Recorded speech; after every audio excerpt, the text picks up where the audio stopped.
వీక్షకులకు నమస్కారం. ఈ మధ్య అమరకోశం గురించి కొంత చదివాను. అందుకని దాన్ని నచ్చి ఈ వీడియోలో దాని గురించి వివరిస్తున్నాను. మనకి అమరకోశం అంటే సంస్కృతంలో ఒక డిక్షనరీ లాంటిది. మనమే పదాలన్నిటినీ కూడా తయారు చేసుకోవచ్చు. పద్మము అనే పదానికి పర్యాయవాచకాలంటే సినానిమ్స్ ఇంకేమేమైతే ఉన్నాయి అనేది చూద్దాం ఒకసారి. కమలము, నళినము, తామర పువ్వు, ఇది పద్మానికి ఉన్న పేర్లు. కానీ దీనికి ఇంకా మనం ఏ విధంగా ఇతర అర్థాలలో వచ్చే విధంగా ఇంకా పేర్లు ఎలా చేయొచ్చు అంటే వారిజము, నీరజము, జలజము, సలిలజము, కంజము, తోయజము, ఉదకజము, పుష్కరజము, పయోజము, అంభోజము, అంబుజము. ఇవన్నిటికీ అర్థం పద్మమైన అంటే అవును.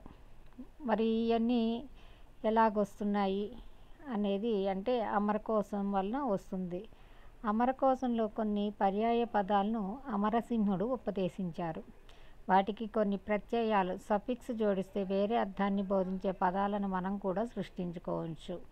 ఎలాగంటే వారి, నీరం, జలం, సలిలం, కం, తోయం, ఉదకం, పుష్కరం, పయుహు, అంబహ, అంబు ఇలాంటి కొన్ని పదాలని నీరు అనే అర్థంలో అమరసింహుడు వివరించారు.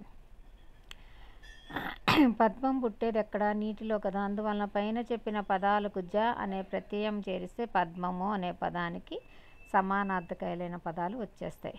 మళ్ళీ చెప్తే వారిజము, నీరజము, జలజము, సలిలజము, కంజము, తోయము, ఉదకజము, పుష్కరజము, పయోజము, అంభోజము, అంబుజము.